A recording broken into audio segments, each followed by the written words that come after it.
सलातु वस्सलामु अला मन कान नबिय्यन व आदम बैनल माइ व तीन व अला आलिहि व अस्हाबिहि अजमईन अम्मा बाद फ़अऊज़ु बिल्लाहि मिनश शैतानिर रजीम बिस्मिल्लाहिर रहमानिर रहीम सुम्मा लतुस्अलुन्ना यौमइज़िन अनिन नईम सदक़ल्लाहुल अज़ीम व सदक़ रसूलुहुन नबियुल अमीनुल मुबीनुल करीम।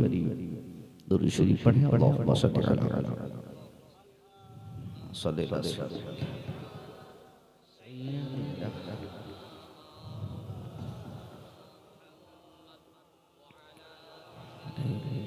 सय्यदिना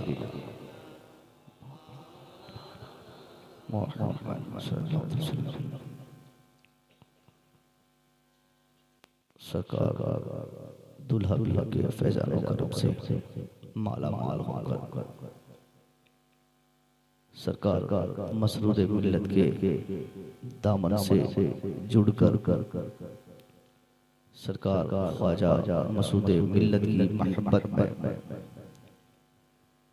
हम और आप इस मुबारक शाम को उनकी गैर मौजूदगी नहीं मौजूदगी है, रूहानी तौर पर सरकार दुल्हा दुल्हा हम सबको मुलाहजा कर रहे हैं। आज उनकी मोहब्बत में हम लोगों ने इस अज़ीम शान महफिल का इनेकाद करके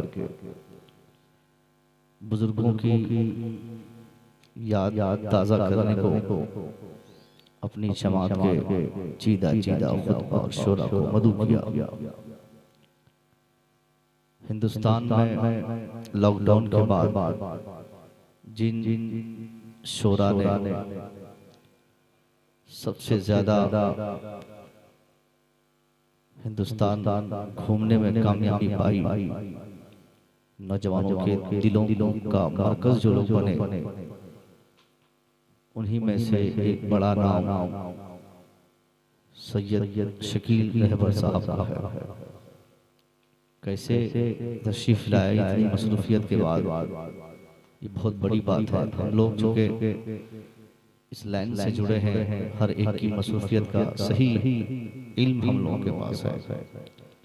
सैयद शकील रहबर साहब बहुत मसरूफ तरीन शायर है।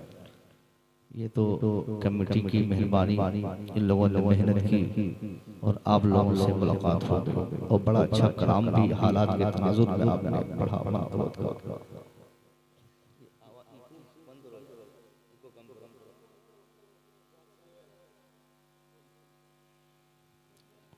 हेलो और कौन करो और कौन करो। तकरीर का मतलब होता है कि सामने वाले कुछ कही गई है। सैयद साहब ने अभी जो मनक़बत के अशार पढ़ रहे थे, एक एक मिसरे में वो गोया एक एक घंटे की तकरीर बजा रहे थे। अगर इनके पूरे कलाम का आप इन्वेस्टिगेशन करें तो हालात के तनाजुर में सारी बातें सैयद साहब ने कह दी हैं। फिर भी मुसव्विर रज़ा बहुत दूर से और बहुत दिनों के बाद, तकरीबन 3-4 महीने के बाद करीबी भाइयों से मिलने का मौका मिला है। तो इंशाअल्लाह आपको भी आसान नहीं छोड़ूंगा। औलाद रसूल की मोहब्बत और उनकी अज़मत और उनका एहतराम ज़ाते ईमान से है। यानी आप यूँ समझिए कि जो इंसान कलमा पढ़े, नमाज पढ़े और दुरूद पढ़े, सारी चीज़ें करे, तो उनको गौर करना चाहिए कि अल्लाह अपनी इबादत में से कोई ऐसी इबादत है जिसमें अपने रसूल की औलाद से मोहब्बत और उनकी अज़मत का जिक्र न किया। हम दुरूद शरीफ पढ़ते हैं, वो अला आलिही तो पढ़ते हैं ना। कोई ऐसी नमाज है जो बगैर दुरूद की हम कंप्लीट करते हैं? ये बहुत बड़ी इबादत है जो अल्लाह किसी को इसकी तौफीक देता है कि वो अल्लाह के रसूल की औलाद से मोहब्बत करता है। आदमी बहुत बड़ा बनने की कोशिश करे, अच्छी बात है, ये उनकी कोशिश है, मगर कोई भी इस दुनिया का इंसान मुसलमान उस वक्त तक दीनी और दुनियावी एतबार से बड़ा नहीं बन सकता जिसकी पुश्त पर औलाद रसूल का हाथ ना हो। गलतियां बहुत बड़े बड़ों से पहले हुई हैं, आज भी हुई हैं, मुमकिन है बहैसियत इंसान बाद में भी होगी, मगर इसका मतलब ये कतन नहीं होता है कि हम औलाद रसूल की मोहब्बत को ठुकरा दें। एक आदमी जो किसी एक सैयदजादे से नफरत करता है, वो इंसान अपना मुहासबा करे, अपने ईमान का मुहासबा करे, वो अपनी आखिरत का मुहासबा करे कि आखिरत में उनके साथ क्या होगा। मैंने इसी इलाके में किसी जलसे में कहा था, मुसलमानों पे नमाज फर्ज है, यकीनन फर्ज है, रोजा फर्ज है, यकीनन फर्ज है, हज और ज़कात भी मुसलमानों पे फर्ज है। नमाज, रोजा, हज और ज़कात, ये चार ऐसे पिलर्स हैं। नबी पाक फरमाते हैं कि कलमा शरीफ पढ़ने के बाद मुसलमानों के लिए ये जरूरी है, अगर वो इसके कैपेबल हैं, यानी ये चारों इस्लाम का खंबा है, नमाज, रोजा, हज और ज़कात अपनी अपनी जगह पर सबकी एक अपनी हैसियत है। मगर नमाज से ज्यादा, रोजे से ज्यादा, हज से ज्यादा, ज़कात से ज्यादा अगर इस्लाम में किसी चीज को अहमियत दी गई है तो वो औलाद रसूल की इज्जत और मोहब्बत है। अरे कहिए ना भाई, एक नई चीज आपको लगेगी कि ये मौलवी साहब जब भी आते हैं तो एक नई बात बोल के चले जाते हैं।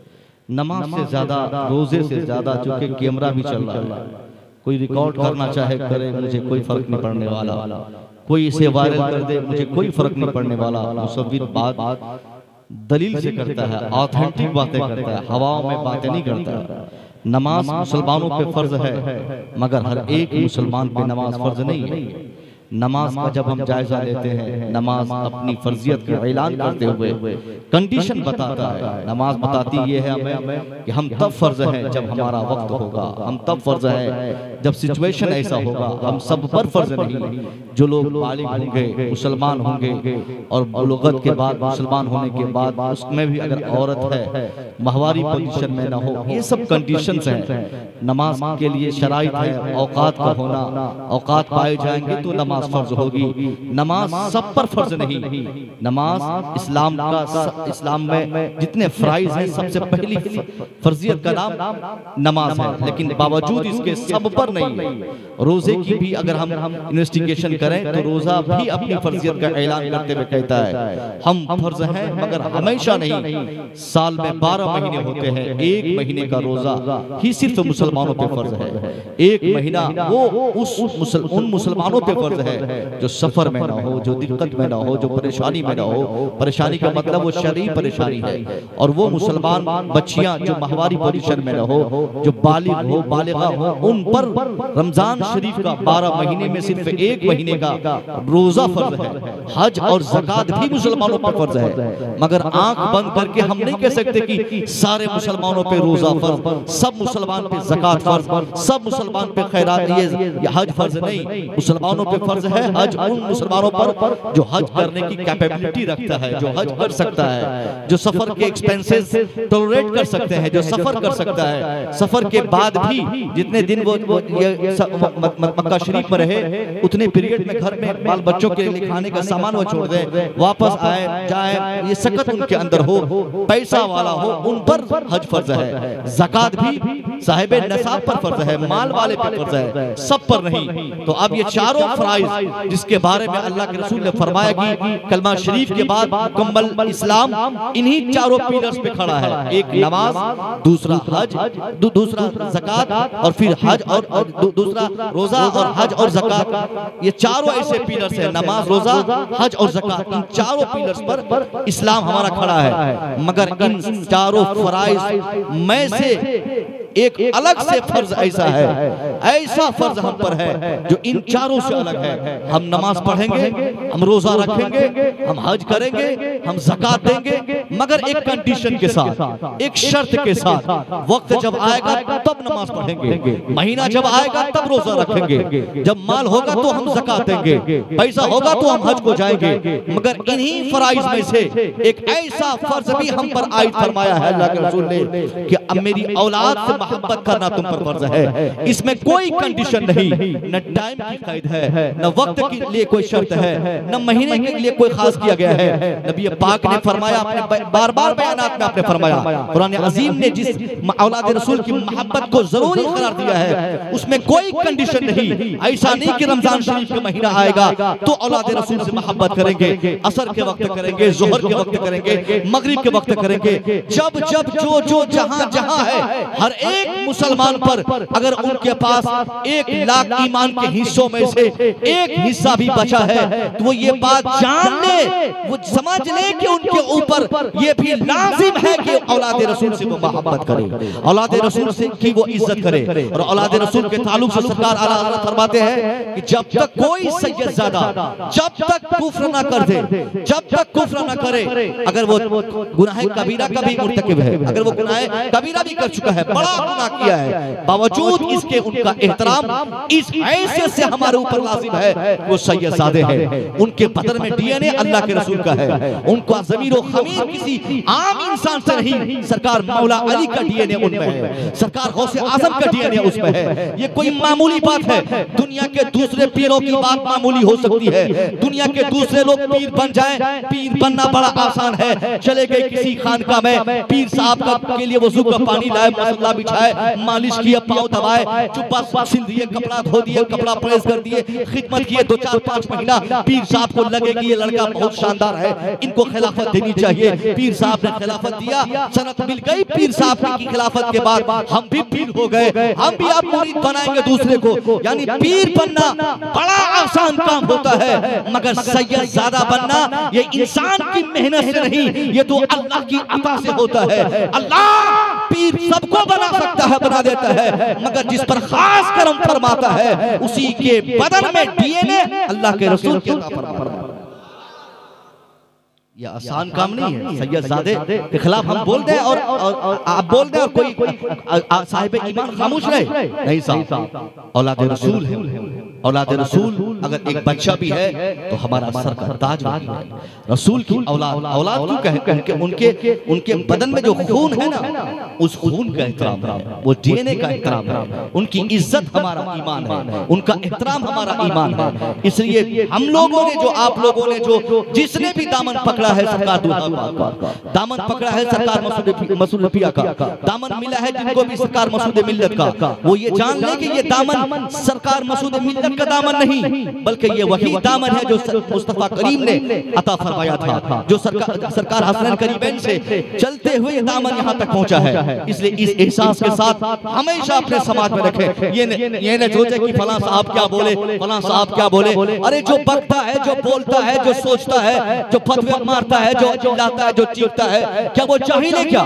ये और बात है कि पहले क्या हुआ था ये सब जानते हैं, मगर ये क्यों नहीं सब जानते कि बाद में क्या हुआ। हर एक चीज का सलूशन इस्लाम ने दिया है, हर एक चीज का हल इस्लाम में है। इस्लाम कोई ऑर्डिनरी मजहब नहीं, इस्लाम में है कि पेशाब करने के बाद आदमी का अगर वजू टूट जाए तो फिर वजू बनाया जाए, अगर आदमी नापाक हो जाए तो उसके लिए कैसे पाकी हासिल की जाए। इस्लाम में नमाज के दौरान ये आयत, ये खराबी हो तो नमाज कैसे दुरुस्त होगी।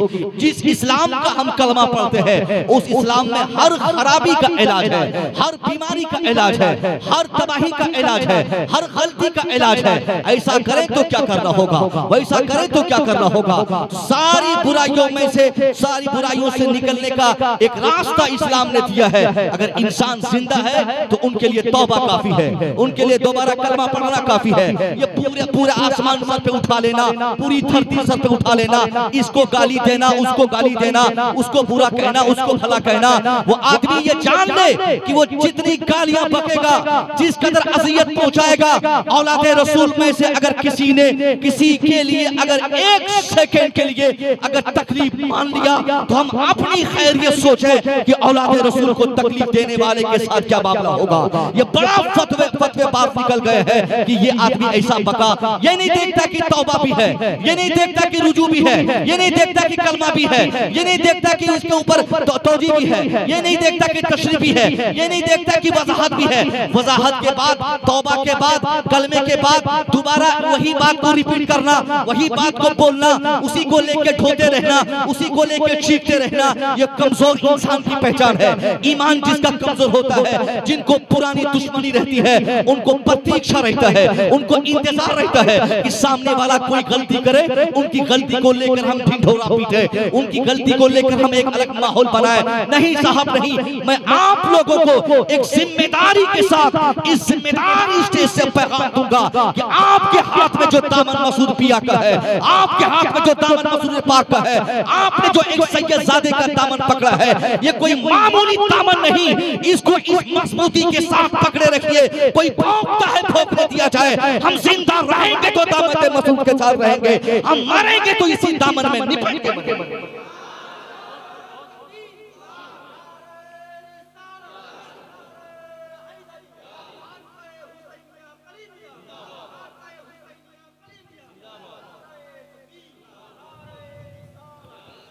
नबी ने क्यों कहा था कि जो फातिमा को तकलीफ देगा वो मुझको तकलीफ देगा, जो फातिमा को खुश रखेगा वो मुझे खुश रखेगा।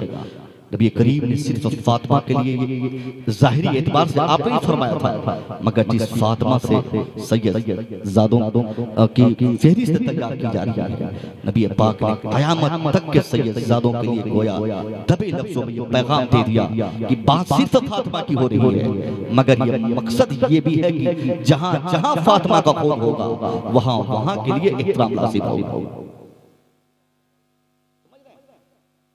वर्गलाने में नहीं आई, हर दौर में वर्गलाए गए हैं। सरकार इमाम गजाली के ऊपर फतवा, सरकार मखदूम समना के ऊपर फतवा, बड़े बड़े बुजुर्गों के ऊपर फतवा लगाया। तो क्या उनके मानने वालों ने खुदकुशी कर ली? क्या उनके मानने वालों ने छलांग लगा दिया? कितने बड़े आलिम, ये मामला हो गया। मुझसे कई बार ऐसे हो चुके हैं साहब, हम लोग बहुत एहतियात से गुफ्तगू करते हैं, बावजूद इसके जब गुफ्तगू करते हैं तो गलती होती है। दौड़ता जो है वही गिरता है ना। अब खामोश रहने वाले से गलती थोड़ी होगी। एक ही कमरे में जिंदगी गुजारने वाला खता थोड़ी करेगा, और वो भी खता उस जात से नहीं जिस जात पर आप उंगली उठा रहे हैं, उस जात पे नहीं है खता, उनकी है किसी थर्ड पर्सन की गलती को फर्स्ट पर्सन के ऊपर थोपना, ये कहाँ की अकलमंदी है? मैंने देखा है एक नहीं दर्जनों मर्तबा सरकार मसूद पाक के साथ मेरा रहना हुआ है, और आपकी मौजूदगी में सरकार आला हजरत के ताल्लुक से कई महफिलों में मैंने गुफ्तगू की है, और हजरत ने बड़ी मोहब्बतों से बड़ी मोहब्बतों से अपने खादिमों से कहा है कि नेक्स्ट जलसे के लिए भी इसी खतीब का सिलेक्शन करो। अल्लाह की कसम, मुझ पर जब हजरत की निगाह पड़ी, उससे पहले मैं क्या था और अब मैं क्या हूँ। जिस दिन से हजरत ने दुआएं दे दी है, एक महीने में 30 दिन होते हैं, 30 दिन में 40 से ज्यादा मुसव्विर की होती है। बेसाख्ता मेरी जबान से उसी दिन ये जुमले निकल पड़े, जब तक बिके न थे तो कोई पूछता न था, तूने खरीद कर मुझे अनमोल कर। मैं मुरीद हूं सरकार ताजुल शरिया का, सरकार ताजुल शरिया का सिर्फ मैं मुरीद नहीं हूं, मैं बता दूं बहुत स्पष्ट करके। तकरीर करना मेरा आज मकसद नहीं है। बहुत 2 महीने से मेरे पास फोन गए, न जाने किन लोगों ने जिनको बात करने का शौक नहीं, जिनको गुफ्तगू का अदब पता नहीं, उन लुटेरे लोगों ने मुझे फोन करके हड़काया, समझाया, बताया, देख लेने तक की धमकी दिया। यहाँ तक के जुमले मुझे कहे गए कि आप पढ़े लिखे मौलवी हो, बावजूद इसके आप क्यों उधर उधर जाते हो। मैंने कहा क्यों? वो हमारी जमात में से, वो लोग कलीमी भाई हमारी जमात में से, सुन्नियों के सलासिल में से एक सिलसिले का नाम सिलसिला कलीमी आया है, और एक ही नहीं अनोखे सिलसिले का नाम सिलसिला कलीमी आया है। मुमताज सिलसिले का नाम सिलसिले कलीमी आया है, मकबूल सिलसिले का नाम सिलसिले कलीमी आया है, और उस सिलसिले का नाम सिलसिले कलीमी आया है। जिस सिलसिले से प्यार सरकार मसूद पाक ने फरमाया, सरकार दूल्हा पाक ने फरमाया, जो सिलसिला करीब नवाज से होते हुए गौसे पाक से होते हुए सरकार मौला अली तक जा पहुंचता है। मैं बता रहा था कि मैं सरकार ताजुल शरिया का मुरीद हूं, और मुरीद ही नहीं, बीते 4 सालों से सरकार ताजुल शरिया पर मेरी पीएचडी हो रही है। कहिए ना सुभान अल्लाह। सरकार ताजुल शरिया का नाम आया तो सुभान अल्लाह तो बोलिए। हम अहले सुन्नत वल जमात के मानने वाले हैं। हमारी जमात में तुम मैं ये वो नहीं होता। हमारी जमात के जितने बुजुर्ग हैं हर एक की इज्जत करना हम पर लाजिम है। आपके सामने भी अगर किसी दूसरे सिलसिले के बुजुर्ग जो सिलसिला मौला अली तक पहुंचता हो, उस सिलसिले के किसी बुजुर्ग के ताल्लुक से अगर कोई नापाक इंसान कुछ बकता है, अगर खड़ाम पहने रहे तो खड़ाम उठाइए, जूता पहने रहे तो जूता उठाइए, लाठी हाथ में रहे तो उनकी जबान बंद करने की कोशिश कीजिए कि मर्दूद तुम सुन्नत अहले सुन्नत वल जमात में खुरफात पैदा करता है, तू बांटना चाहता है। तो पूरी दुनिया बन चुकी है। कहने को 57 ममालिक मुसलमानों के हैं, कहने को 140 करोड़ तादाद मुसलमानों की है, कहने को पूरी दुनिया हमारी है, मगर एक शाम आप बताइए जिस शाम को हम जलील नहीं होते हो, जिस शाम को हम मारे नहीं जाते हो, जिस शाम को हम काटे नहीं जाते हो, जिस शाम को हमारा बच्चा मारा नहीं जाता हो, क्या बोलेंगे उस वक्त कि ये कलीमी है पिटने दो, वो अशरफी है मार खाने दो, वो रस्वी है पिटने दो, वो कादरी है मार खाने दो, वो फला है मरने दो। नहीं नहीं, अशरफी है तो भी हमारा है, कलीमी है तो हमारा है, रस्वी है तो हमारा है। उनका ईमान उनके पास होना चाहिए, अहले सुन्नत की जमात में का वो फर्द होना चाहिए, उनको अहले सुन्नत के बुजुर्गों से प्यार होना चाहिए। जब तक उनका ईमान सही है, उनका अकीदा सही है, उनके हाथ में दामन चाहे किसी सिलसिले का हो, वो हमारा भाई। बात सही कहा मैं कह रहा हूं, इसमें कोई इतराज होगा भी तो आप नाराज हो जाओगे, मगर सरकार मसूद पाक नाराज नहीं होंगे। हजरत ने एक बार दुआएं दे दी है मुझे, और वो लाइफ टाइम की दुआएं, और मुझे ही नहीं, मैं बताऊं आपको, जिस वक्त लास्ट प्रोग्राम में मैं आया था और स्टेज पे आप लोगों ने देखा होगा, हजरत से मैं चंद बातें कह रहा था, उस पीरियड में मेरी अहलिया की तबीयत इस तरह खराब थी कि मैं आपको बोल नहीं सकता। हजरत ने स्टेज पे बैठकर ही 2-4 बातें मुझसे कही, ये करना होगा। मैंने जाके किया, अल्हम्दुलिल्लाह, बगैर दवाई के मेरी अहलिया सही हो गई। 1.5 साल से मैं न जाने कितने पैसे मेरे खर्च हो गए, मगर और हजरत ने ये भी कहा था कि आप आइए कट्टर शरीफ, मैं आपको वहाँ कुछ और भी दे दूंगा। अब बताइए कि अगर मैं कट्टर शरीफ चला गया होता और हजरत जो देना चाह रहे थे वो मैं ले लिया होता, तब तो वो बीमारी दोबारा जिंदगी में कभी लौट के ही नहीं आती। और इंशाल्लाह मैं ऐसा करूंगा, मैं जाऊंगा, जब भी जाऊंगा मैं दवाई लेके आऊंगा। सिर्फ हजरत ने कह दिया कि जाइए, टेंशन मत लीजिए, आप तकरीर करते रहिए, पढ़ाई चालू रखिए, कोई दिक्कत की बात नहीं, मैं दुआ कर दूंगा। इतना कहा, काम हो गया। तो मैं ये कह रहा था कि हमारे जितने सलासील हैं अहले सुन्नत वल जमात के, हर एक सिलसिले के बुजुर्ग से हमें मोहब्बत करनी चाहिए, क्योंकि हम बिखरेंगे, हम काटे जाएंगे, हम मारे जाएंगे। ये ना इत्तफाकी जो पूरी दुनिया में मुसलमानों की हो रही है, शर्म आती है हमको। ये हिंदुस्तान को देखिए, हिंदुस्तान को, इस हिंदुस्तान की 30 साल 40 साल पुरानी तारीख को पढ़िए आप, क्या हो रहा था। यहाँ दलितों को बैठने नहीं दिया जाता था। कोई चमार अगर किसी अपर कास्ट की कुर्सी पे बैठ जाता तो अपर कास्ट के लोग उस चमार से जूते साफ करवाता, उसको जूते मारता, उनको भगा देता, उनकी बैठी हुई जगह को धोता, उनको इबादत गाहों में बैठने की जगह नहीं, एंट्री नहीं मिलती, उनको जाने नहीं दिया जाता, इबादत गाहों से उसे भगाया जाता। जिस हिंदुस्तान में 30 साल पहले तक ये तारीख रही, बरसों से ये तारीख रही, जहां पर ऊपर नीचे की बातें होती हो, जहां ऊंच नीच का पैगाम दिया जाता हो, जहां पर तुम तेरे की बातें होती हो, आज वही लोग इस कदर होशियार हो गए जो लोग अपर कास्ट की बातें करते थे, दलितों की बातें करते थे, दलितों को मारते थे, अपने को बड़ा समझते थे। आज उन लोगों की पार्टी कितनी मजबूत है, आज उनकी संख्या कितनी बढ़ गई। आज वो पूरे हिंदुस्तान में सबसे ज्यादा विधायक उनके पास, सबसे ज्यादा मंत्री उनके पास, सबसे ज्यादा ताकत उनके पास, सबसे बड़ी पार्टी पूरी दुनिया की पॉलिटिकल पार्टी उसके पास। किसके पास? जो आज से 30 साल पहले अपने समाज के लोगों को अपने सामने कभी खाने नहीं दिया, जो अपने समाज के लोगों को अपने साथ बैठने नहीं दिया, जो अपने समाज के लोगों को कभी अपने साथ चलने नहीं दिया, जिसने दलितों को मजबूर किया, उनकी इज्जत को तार तार किया, जिन्होंने दलितों को बाइकआउट करके न तो उसे पढ़ने दिया, न उसको समाज में जीने का उनके लिए कोई जगह छोड़ी उन लोगों ने, मगर हालात समझा, माहौल को उन लोगों ने जाना, परखा, नतीजा क्या निकला, वो लोग अपने लोगों को एकजुट करने में कामयाब हो गए। आज हिंदुस्तान जैसी मुकद्दस धरती पर उन्हीं लोगों का कब्जा है। आज उनके पास हुकूमत है, आज हुकूमत की कुर्सी उनके पास है, आज सारी ताकत उनके पास है। किनके पास?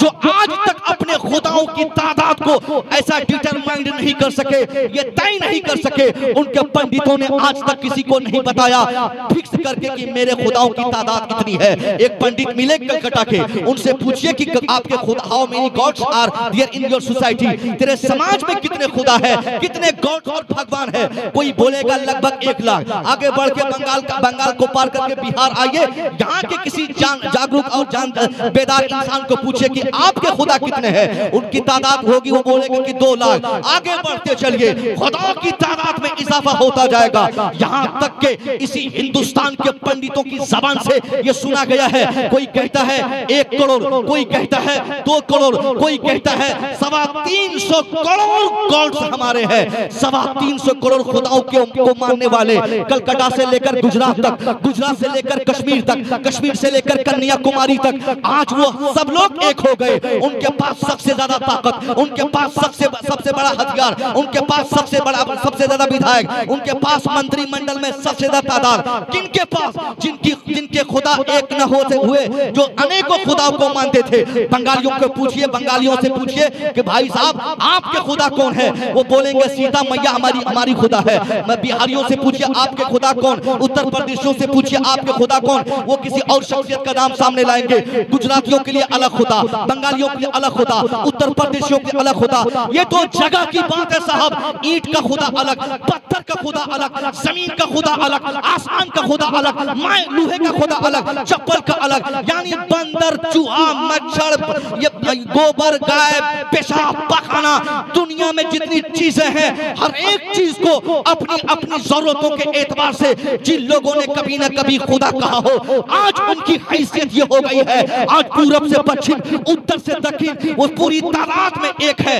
पहले वो मुनफरिद थे, पहले वो मुख्तलिफ थे, पहले वो अलग थे, मगर हालात को कब्जा करने के लिए, माहौल जीतने के लिए, हुकूमत करने के लिए, दूसरों को गालिब करने के लिए वो सारे लोग एक हो गए। जिनके खुदा अलग थे, मगर अफसोस की बात यह है वो तो गैर कौम है जिनके खुदा अलग है, मगर हम तो मुसलमान हैं साहब। मुसलमान चाहे बंगाल का हो, मुसलमान चाहे बिहार का हो, मुसलमान चाहे उत्तर प्रदेश का हो, मुसलमान चाहे हिंदुस्तान का हो, मुसलमान चाहे पाकिस्तान का हो, मुसलमान चाहे इंडोनेशिया का हो, मुसलमान चाहे अफ्रीका का हो, मुसलमान चाहे जापान का हो, मुसलमान दुनिया के किसी खित्ते में बसता हो, उनकी जबान अलग हो सकती है, उनके तहजीब में इख्तिलाफ पाया जा सकता है, उनकी तमाम चीजें मुख्तलिफ होंगी, चेहरा अलग होगा, बातें अलग होंगी, जबान अलग होगी, मुल्क अलग होगा, सोसाइटी अलग होगी, आबादी अलग होगी, जात पात अलग होगी। बावजूद इसके मुसलमान होना चाहिए। अगर बंगाली से पूछा जाए हु इज योर अल्लाह, तेरा खुदा कौन है, बिहारी से पूछा जाए हु इज योर अल्लाह, तेरा खुदा कौन है, उत्तर प्रदेशी से पूछा जाए हु इज योर अल्लाह, तेरा खुदा कौन है, हिंदुस्तानियों से पूछा जाए हु इज योर अल्लाह, तेरा खुदा कौन है, अफ्रीकन से पूछा जाए तेरा खुदा कौन है, तेरा खुदा कौन है। पूरी दुनिया के मुसलमान रंग में इख्तिलाफ के बाद भी, जात में इख्तिलाफ के बाद भी, मुल्क में इख्तिलाफ के बाद भी, समाज में इख्तिलाफ के बाद भी एक ही जवाब देगा। जवाब बंगाल से लेकर बिहार तक, बिहार से लेकर गुजरात तक, हिंदुस्तान से लेकर अफ्रीका तक, अफ्रीका से अमेरिका तक एक ही जवाब आएगा, रब्बी अल्लाह, मेरा रब अल्लाह। जब रब अल्लाह है, इसमें कोई इख्तिलाफ, तो हमको शर्म नहीं आती जब हम एक खुदा को मान गए तो उस खुदा को जहां जहां मानने वाले हैं वो उनसे हमारी बात। ये और बाकी जो अकीदे की बात है वो सारे मसाइल हम लोगों के लिए हैं। आप लोगों का काम, आप लोग कलमा पढ़िए, आप लोग नबी से मोहब्बत कीजिए, बुजुर्गों से प्यार कीजिए, उनकी मोहब्बत में जिए और इस्लाम के जो तकाज़े हैं उनको कंप्लीट कीजिए। छोटी छोटी बातों को लेकर उछलना कूदना ये आप लोगों को जेब नहीं देता ना। ये उलमा की चीज़ है। उलमा तहकीक करेंगे, उलमा रिसर्च करेंगे, उलमा इसका रास्ता निकालेंगे, उलमा बचाने की सूरत पैदा करेंगे, उलमा उसकी इस्लाह करेंगे। और जो चीज़ आलिमों की है वो जाहिल लोग लेकर कूद रहे हैं। क्या करेंगे आप लोग? जो दामन पकड़े हैं ना, ये बहुत बड़ी चीज है। इससे जुड़े रहिए, उस दामन को पकड़ने में आप मजबूती दिखाइए, वरना थोड़ा सा पकड़े पता नहीं पहुंचेंगे कि नहीं पहुंचेंगे, पहुंचेंगे नहीं पहुंचेंगे, बस गिर जाएंगे। एक साहब कह रहे थे एक वाकया, हालांकि ये मेरा मेयार नहीं कि मैं बोलूंगा। दो साहब एक साथ तार के पेड़ पे चढ़े। एक ने कहा कि मैं अपने खुदा का नाम लेता हूं और तुम अपने खुदा का नाम लो। मुसलमानों से कहा जो सच्चा होगा वो गिरेगा, तुम मरेगा नहीं। तो पहले कहा तुम ही कूदो। तो जो गैर कौम थी, गैर कौम के भाई थे, वो कूद गए अपने हिसाब से नाम लेकर।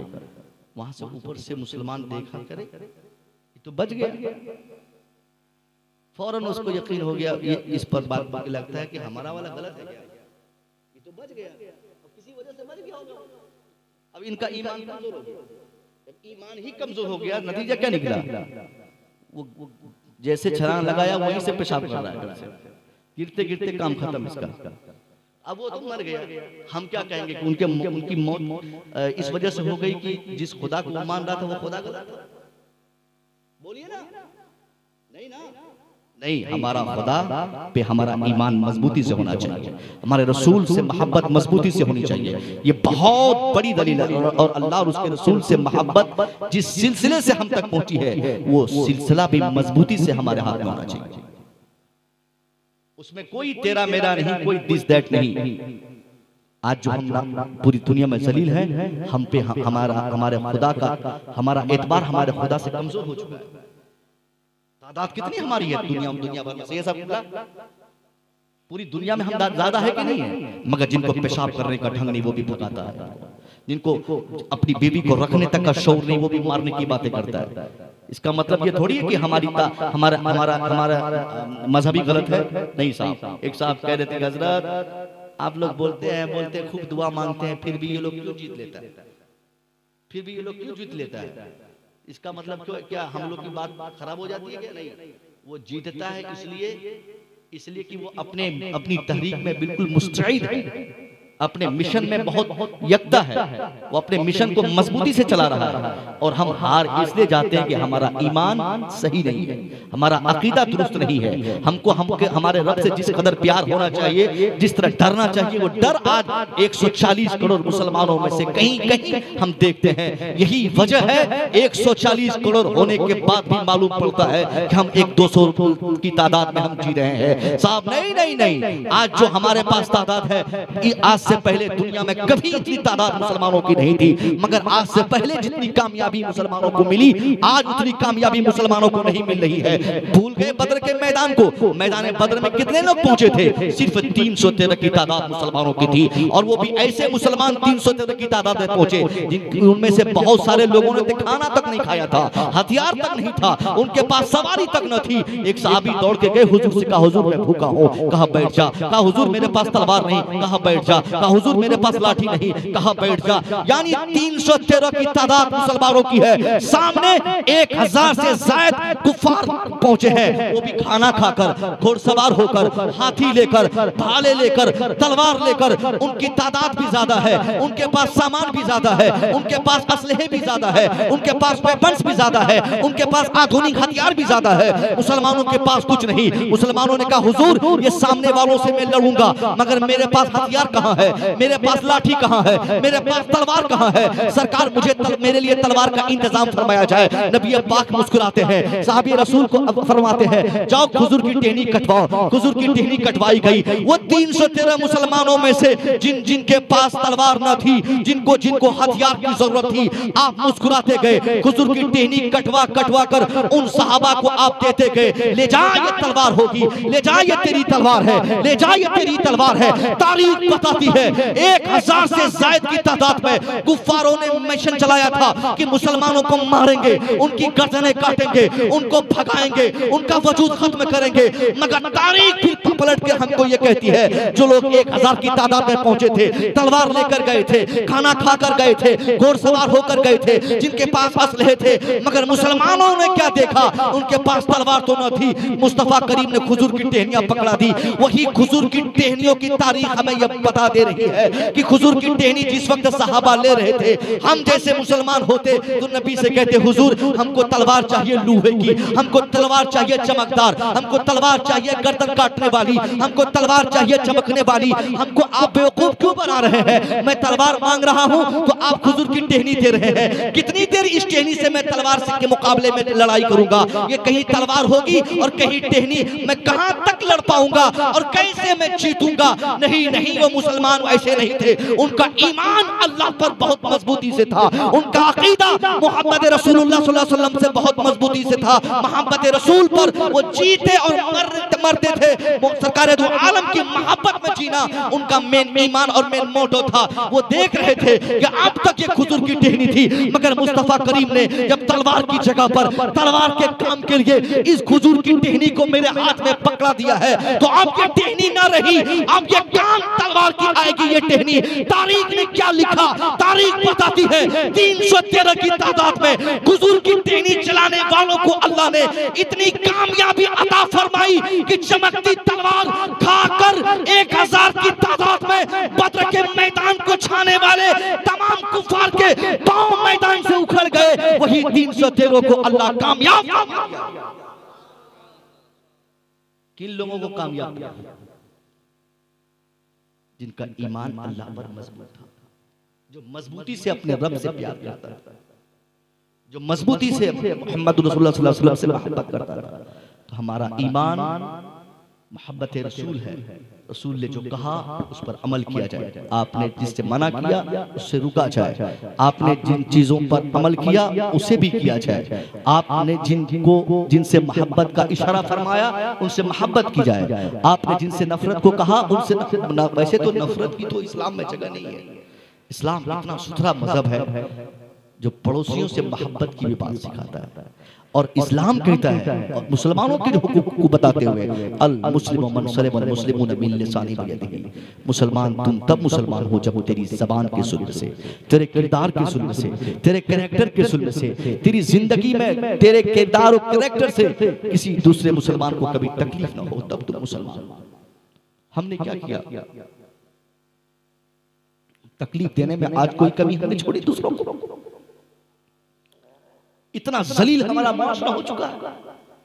एक भाई मकान बना ले, दूसरा भाई उसके मकान को देखकर अल्लाह से ये नहीं कहता कि अल्लाह मुझे भी मकान बनाने की ताकत दे, बल्कि वो इस कोशिश में जिंदा है और सुबह शाम करता है, ये कहां से पैसा लाया, ये कहां से माल लाया, ये कहां से कमा लिया, ये कैसे मकान बना लिया, ये कैसे इतनी तरक्की कर रहा है। चलो इनका रास्ता रोका जाए, चलो इनके रास्ते में कांटे बिछाए जाए, चलो इनके रास्ते को गंदा किया जाए, चलो इनको तकलीफ दी जाए। खबरदार, अगर हमने किसी एक मुसलमान को तकलीफ दिया है, आम मुसलमान को, पीर को नहीं, वली को नहीं, सैयदजादे की बात मैं नहीं कर रहा हूं, आम मुसलमान में से किसी एक को भी हमने अगर तकलीफ दी है, उसकी तकलीफ का तकाजा यह है, नबी फरमाते हैं, जब तक वो नहीं माफ करेगा अल्लाह भी गलती माफ नहीं फरमाएगा।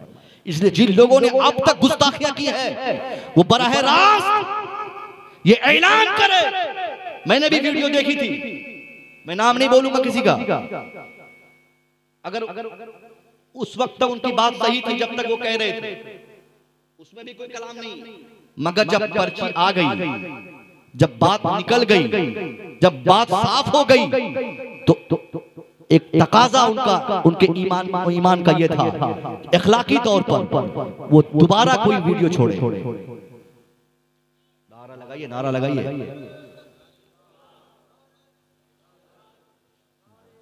नारे तकबीर, नारे तकबीर, नारे रिसालत, नारे रिसालत, ख्वाजा पिया का दामन, नारे तकबीर, नारे रिसालत। इखलाकी तौर पर उनके लिए जरूरी था, किनके लिए? जिन लोगों ने ऐसा किया है वो बोलते कि हाँ अब तक गलत थे, मगर ये करने के बाद अब सब मामला खत्म। मगर यहाँ तो कुछ और ही इरादा है। उसके बाद भी तकलीफ देकर हम बोलेंगे मुसलमान हैं। जो शरीयत जिन चीजों की इजाजत देती है वही हम करेंगे। शरीयत जिसको रोकने का हुक्म करती है उससे हम रुकेंगे। और उसके बाद भी नफरत को ऐसा प्रमोट करते हैं लोग, अरे उसको मत मानो, वो खराब है, वो अच्छा है, उसके तरफ चलो, उसके तरफ चलो, ये अच्छा है, वो बुरा है। ये ऐसे ही ढिंढोरा पीटते रह जाएंगे और ये इलाका सरकार मस्जिद पाक का बढ़ता चला जाएगा। इन दुश्मनों को जिंदगी में और कोई दूसरा काम नहीं मिलेगा। जो बुजुर्गों पे भोंकते हैं, चाहे वो किसी भी सिलसिले के बुजुर्ग हो, किसी एक बुजुर्ग से नफरत गोया ईमान को तबाह करना हुआ। और जो किसी खास औलाद रसूल से नफरत करे, मैं उसको कामयाब नहीं समझता। यकीनन अगर कोई गलती किसी इंसान से हो जाए शरीक एतबार से, तो उनके लिए इस्लाम ने तौबा का दरवाजा खोल रखा है। अभी ऐसा नहीं कि तौबा नहीं कर सकते, कलमा नहीं पढ़ सकते।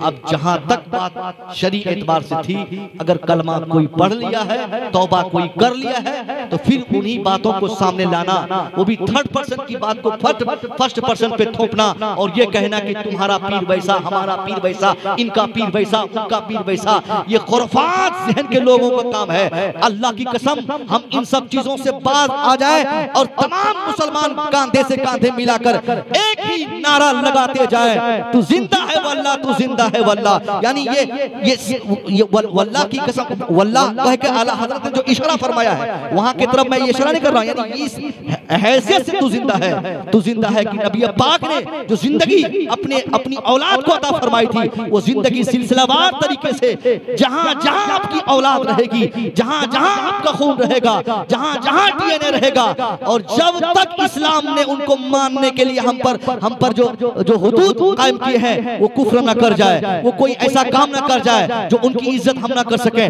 तब तक हम पर लाजिम है उनका एहतराम करते रहे, उनसे मोहब्बत करते रहे, उनकी मोहब्बत में जीते रहे। और जो लोग आला किस्म के हो, जो पक्का सच्चा मुसलमान हो, चेहरे पे दाढ़ी हो, सिलसिले का बानी हो, सिलसिला चलाता हो, सलासिल चलते हो, हजारों लाखों की तादाद में उनके दीवाने हो, ऐसी जात पर अगर हम उंगली उठाते हैं तो हमको अपने ईमान का इन्वेस्टिगेशन करना चाहिए कि हम कहां क्या कर रहे हैं, हमको करना क्या चाहिए। साहिबों, इन सारी बातों को भुलाकर हम एक मुसलमान बन जाएं, पूरब से पश्चिम तक, उत्तर से दक्षिण तक। आज ये हालात ऐसे नहीं है कि हम पीरों के नाम पे लड़ाई करें, हम खानकाहों के नाम पे लड़ाई करें, हम इलाके के नाम पे लड़ाई करें, हम जबान के नाम पे लड़ाई करें, हम स्टेट के नाम पे लड़ाई करें। नहीं, हमको लड़ाई इन चीजों पे नहीं करनी है। हमको लड़ाई करनी है तो अपनी औलाद की इस्लाह की लड़ाई करनी है। हमारी औलाद कैसे अच्छी बने, हमारे बच्चों की इस्लाह कैसे हो जाए, हमारा मुआशरा कैसे बेदार हो, हमारे मुआशरे में हमारे बच्चों का ईमान कैसे मजबूत हो, उनका अकीदा कैसे मजबूत हो, इन सारी चीजों को लेकर हमको सामने आना है। छोटे लोग छोटी छोटी बातें करते हैं, बड़े लोगों की फिक्र बड़ी होती है, इसलिए बड़ा बनिए, पूरे समाज की इस्लाह कीजिए, समाज को बचाइए, मुसलमानों से मोहब्बत कीजिए। एक मुसलमान को दूसरे मुसलमान के लिए जो हुकूक है, उनमें से एक हक ये भी है कि उनका एहतराम किया जाए, उनके इज्जत नफ्स का ख्याल किया जाए, उनको बेइज्जत न किया जाए, उनकी इज्जत को समझा जाए। हम इस्लाम के मानने वाले हैं, जभी तो मुसलमानों को देखकर, मुसलमानों के गांव को देखकर आज से 1000 साल पहले के काफिर भी कहने पर मजबूर होते थे कि गांव मुसलमान का है, यहाँ गंदगी नहीं होगी, यहाँ मुसलमान गुजरे हैं यहाँ से, यहाँ कोई कांटा नहीं होगा। एक यहूदी बादशाह किसी मुस्लिम गांव से होकर गुजरा, रास्ता चलता गया, कहीं दूर चलकर एक कांटे से तकलीफ पहुंची। उनके लोगों ने कहा, हुजूर आप तो यहाँ के बादशाह हैं, फिर भी कांटे चूक गए, क्या आपको मालूम नहीं कि ये रास्ता कटीला है, ये रास्ता पथरीला है, ये रास्ता तकलीफदेह है, ये रास्ता तकलीफ देगा, फिर भी आप इधर से चल पड़े। बादशाह कहता है, हाँ मैं यहाँ का बादशाह हूँ, मुझे मालूम है, मगर मैं जानता हूँ कि ये रास्ता कोई मामूली रास्ता नहीं है, ये रास्ता मुसलमानों के गांव से होकर गुजरता है। और मेरा यकीन है कि जो रास्ता मुसलमानों के गांव से गुजरता होगा, उस रास्ते में न कभी कांटे होंगे, न कभी कोई तकलीफ दे चीज होगी, न कभी पत्थर होगा, न कोई तकलीफ दे चीज होगी। मगर हमने क्या किया, वो तो यहूदी था जिनका यकीन था कि जिस रास्ते से मुसलमान एक बार गुजरता है वहां से तकलीफ दे चीज को दूर कर देता है। मगर हमने क्या किया, कोई तकलीफ दे चीज बाहर रखी रहे तो उसको हम बीच रास्ते में लाके रख देते हैं ताकि कोई दूसरे भाई को तकलीफ हो जाए। हमने रास्ते को गंद कर दिया, हमने पूरे सोसाइटी पूरी सोसाइटी और पूरे समाज को महका दिया। अल्लाह की कसम यहाँ तो बहुत साफ देख रहा हूँ, मगर कोई गांव ऐसा भी जाना होता है, गांव घुसने के बाद मालूम पड़ता है कि मुसलमान का गांव हम आ गए। वो कैसे, क्योंकि गंदगी और वो क्या बोलते हैं कि उरियानियत, वो बदतमीजी, जहां तहां पेशाब करना, जहां देखिए दरवाजे के पास हर गली में पेशाब पखाना की महक आती हो, वो समझ लीजिए कि मुसलमानों का गांव और मुसलमानों का इलाका है। कहां खो गए? हमने तो दुनिया को सफाई का पैगाम दिया था, हमने दुनिया को नजाफत का पैगाम दिया था, हमने दुनिया को तहारत सिखाई थी, हमने पूरी दुनिया को एक ऐसी तहारत की जिंदगी दी थी। दुनिया समझ गई कि अगर जिंदा रहना है तो तहारत को अपनाना होगा। मगर आज हमने क्या किया, हमने पूरी दुनिया को तहारत का पैगाम दिया, हमने अपने समाज को गंदा कर दिया, अपने रास्ते को गंदा कर दिया, अपनी सोसाइटी को गंदा कर दिया, हमने रास्ते को तकलीफ दे चीजों से भर दिया। अल्लाह की कसम, ये मुसलमानों की पहचान नहीं कि मुसलमान किसी दूसरे को तकलीफ दे, बल्कि अगर कोई काफिर भी आपके माशरे में जीता है, जिंदा है, तो उनको तकलीफ देना ये आप पर, आपके लिए हराम है, हराम। इस्लाम ये नहीं कहता कि अगर कोई गैर मुस्लिम है तो उनको भगाओ, उनको तुम मारो, उनको तुम गाली दो। जिस मजहब ने गैर मुस्लिम को बहैसियत इंसान इज्जत करने का पैगाम हम ईमान वालों से दिया है, वो इस्लाम ये कब सिखाएगा कि किसी मुसलमान को चंद बातों की बुनियाद पर हम गाली दे दे, किसी को हम बुरा भला कह दे। ये अच्छे मुसलमान, अच्छे इंसान की पहचान नहीं है। हम यही तमन्ना करेंगे आपसे कि आप खुद भी जिंदा रहे, आप अपनी जिंदगी से दूसरों की जिंदगी को आसान फरमाए, तब जाकर आप दुनिया में कामयाब है। वरना 50 साल की नमाज, 50 हज की बरकत, 50 साल के सजदे, 50,000 रुपयों की ज़कात की रकम, ये सब इबादत आप करके थक जाएंगे। अगर आपने किसी एक मुसलमान को तकलीफ दिया है, उसकी तकलीफ का जुर्म इतना बड़ा जुर्म है, अल्लाह अगर इस जुर्म में चाहे तो आपकी तमाम नमाजों को तबाह कर देगा, अल्लाह आपकी ज़कात की रकम को बर्बाद कर देगा, आपकी इबादत को चेहरे पे मार देगा। अकबर तू तो नमाज पढ़ता था मगर किसी को गाली भी देता था, नमाज पढ़ता था किसी को मुंह चिढ़ाता था, नमाज पढ़ता था किसी मेरे दूसरे बंदे को तकलीफ देता था। इसलिए मुसलमानों, अब के हालात ऐसे नहीं है, पूरी दुनिया हमारे खिलाफ खड़ी हो चुकी है। पूरी दुनिया में हर शाम एक नई तहरीक लेकर हमारा दुश्मन सामने आ रहा है। 70 सालों में आम तौर पे, खास तौर पे, और 100 सालों में आम तौर पे इस हिंदुस्तान में हमने न जाने कितनी तहरीक देखी। आरएसएस की स्थापना किसके लिए हुई है? हिंदुस्तान की तरक्की के लिए नहीं, आपकी हमारी तरक्की को रोकने के लिए। बजरंग दल की स्थापना हमारी बर्बादी के लिए, आरएसएस का सारा काम हमारी बर्बादी के लिए। यानी उस वक्त से आज तक हिंदुस्तान से अमेरिका तक जितनी तहरीकें बनी हैं, सारी तहरीकों का मतलब यही है, उनका मैनिफेस्टो यही है, उनका इंटेंशन यही है कि मुसलमान तरक्की ना करे, मुसलमान बर्बाद हो जाए, मुसलमानों की बेटियां तबाह हो जाए, मुसलमानों की आबादी जल जाए, मुसलमानों के बच्चे तबाह हो जाए, मुसलमान आपस में बढ़ जाए, मुसलमान आपस में कट जाए, मुसलमान आपस में एक दूसरे को मारने पर उतर जाए। ये तहरीक उन तमाम दुश्मनों की तहरीक का मकसद है। मगर मैं चाहूंगा कि जिस जमाने में पूरी दुनिया कोशिश करती हो कि मुसलमान बर्बाद हो जाए और ऊपर से मुसलमान भी अपनी बर्बादी की कोशिश अपने हाथ से करता हो, तो मैं समझूंगा कि हमारे दुश्मनों ने हमारी बर्बादी के लिए जो 100 साल का टारगेट रखा है, कोई कहता है 2030 से पहले तबाह कर रहा है, कोई कहता है 2024 के इलेक्शन के बाद बर्बाद कर रहा है, कोई कहता है 2029 के अक्टूबर के महीने में बर्बाद कर रहा है, कोई कहता है 5 साल में मुसलमानों को बर्बाद कर देना है। अगर हम नहीं संभले, हमने खुद अपनी बर्बादी के रास्ते को हमवार अपने से करता हमने किया, तो आप याद रखें, हमारे दुश्मनों का वो हदफ, हमारे दुश्मनों का वो इरादा, हमारे दुश्मनों की वो तहरीक, हमारे दुश्मनों का वो टाइम टेबल, हमारे दुश्मनों का वो इरादा, वो वक्त से पहले वो अपने मकसद में कामयाब होंगे। जिसने 2030 का टाइम दिया है वो 2020 में कामयाब होगा, वो 2025 में कामयाब होगा, जो 24 में दिया है वो 23 में कामयाब हो जाएगा। इससे पहले कि पूरी दुनिया हमारे खिलाफ पुरजोर तरीके से कोशिश करे, हम लोग बेदार हो जाए, आपसी आपसी दुश्मनी को खत्म कर दे, एक मुसलमान बन जाए, एक नबी के मानने वाले, एक कुरान के मानने वाले। आला हजरत ने जिस तरीके से एक मुसलमान को रहने का पैगाम दिया है, आप अपने उलमाए किराम से सुनिए कि मुसलमानों को रहना कैसे चाहिए, मुसलमानों को चलना कैसे चाहिए। आला हजरत ने अपने फतावे में, आला हजरत ने अपनी जिंदगी में मॉडर्न जमाने के मुसलमानों को आला हजरत ने कैसा पैगाम दिया है। क्या क्या बात थी? वो कौन थे जिसको आला हजरत ने कंधे पे बिठाया था? वो कौन थे जिसको आला हजरत ने कंधे पे बिठाकर वापस ले गए थे? वो कोई पीर साहब नहीं थे, वो कोई खानका के वली कामिल नहीं थे। जब उनको जाना गया तो वो एक मामूली इंसान थे, मगर बिरादरी के एतबार से सैयदजादे थे, जात के एतबार से सैयदजादे थे। आला हजरत ने अकीदा दे दिया अपनी जिंदगी में, मुसलमानों तुम आला हजरत हो सकते हो, तुम फतवा रज़विया लिख सकते हो, तुम बड़ी बड़ी किताब तस्नीफ कर सकते हो, तुम 1000 किताबों के मुसन्निफ हो सकते हो, तुम्हारी बातें बड़े बड़े उलमा अपनी महफिलों में कर सकते हैं, सब कुछ हो सकते हो, मगर पालकी में जो बैठा है वैसा तुम नहीं हो सकते। आला हज़रत ने ये अमली पैगाम दिया है। इंशाअल्लाह इस आला हज़रत के इन पैगामात पर भी हम अमल करें, मसले के आला हज़रत पर मजबूती से हम कायम रहें, बुजुर्गों से मोहब्बत करें। सिलसिला कलीमिया बहुत मुबारक और मुक़द्दस सिलसिला आपको मिला है।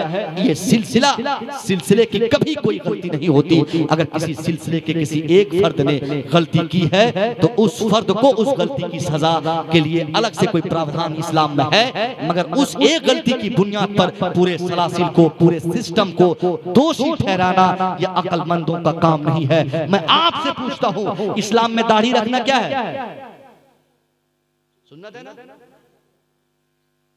अगर हम में से कोई दाढ़ी छील ले तो क्या करेंगे? अब बोलेंगे लगता है इस्लाम में दाढ़ी रखना छीलना आप सुन्नत हो गई।